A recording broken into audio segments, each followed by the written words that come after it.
زمن السرعة، المعلومة قيمتها بالمصدر السليم. جريدة قلب الحدث، صوت الناس ونبض الحقيقة. مساء الخير على متابعينا، حلقة جديدة من برنامجكم مجال للكلام في أول حلقة في الموسم الرابع. النهاردة هنتكلم عن الفنان اللي اتلقب بالنمر الأسود. عايزين تعرفوا هو مين؟ هقول لكم بعد الفاصل. في زمن السرعة، المعلومة قيمتها بالمصدر السليم. جريدة قلب الحدث، صوت الناس ونبض الحقيقة. النهاردة هنتكلم عن الفنان أحمد زكي. اتولد 18 نوفمبر 1949 في محافظة الزقازيق الشرقية.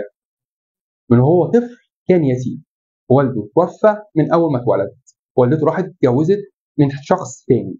اللي اتولد تربيته هي جدته، فهو عاش طفولة صعبة جدا، لكن ما استغناش عن حلمه. دخل معهد فنون المسرحية وبقى من الأوائل، وبدأ مشواره الفني من على خشبة المسرح، لكن كانت عينه على السينما. فضل يعمل أدوار لحد ما بقى من شخص عادي لنجم كبير، اللي غير حياته أما عمل فيلم البيه البواب، وعمل شخصية البواب اللي الناس كلها حبتها، وعمل فيلم الهروب اللي الناس اتعاطفت مع المجرم البريء، وما جسد شخصية الرئيس محمد أنور السادات وجمال عبد الناصر.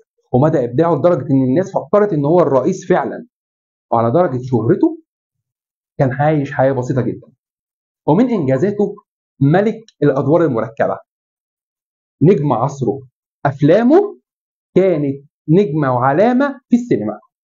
الجوائز التي حصل عليها أحمد زكي، حصل على تكريمات كتير جدا من مهرجانات، زي مهرجان القاهرة السينمائي الدولي، مهرجان اسكندرية الدولي، بغداد، مهرجان دمشق السينمائي، وجائزة الدولة التقديرية، وجائزة عن فيلمه البريء لغاية النهاردة لسه مؤثر فينا، وجائزة عن فيلمه زوجة رجل مهم اللي كان بيجسد فيها شخصية ضابط الشرطة المدمن والموهوم بالسلطة. حصل على جوائز كتير جدا، لكن كان أحمد زكي كان ما بيحبش يتكلم كتير، كان يحب إن الأدوار هي اللي تتكلم عنه. وحياته الشخصية زوج من هالة فؤاد، وأنجب منها هيثم أحمد زكي، لكن للأسف ماتت في عز شبابها. وبعدها مات ابنه هيثم برضه في عز شبابه.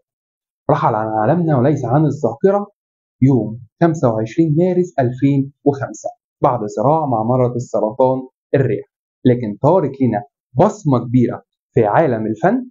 لغاية النهاردة أي فيلم تتفرج عليه لأحمد زكي لازم تشوف الرسالة اللي هو عايز يقولها لك في الفيلم. وبكده خلصت حلقتنا، واستنونا في حلقة جديدة ومجال جديد للكلام مع حسام حسن على قلب الحدث. سلام. في زمن السرعة، المعلومة قيمتها بالمصدر السليم.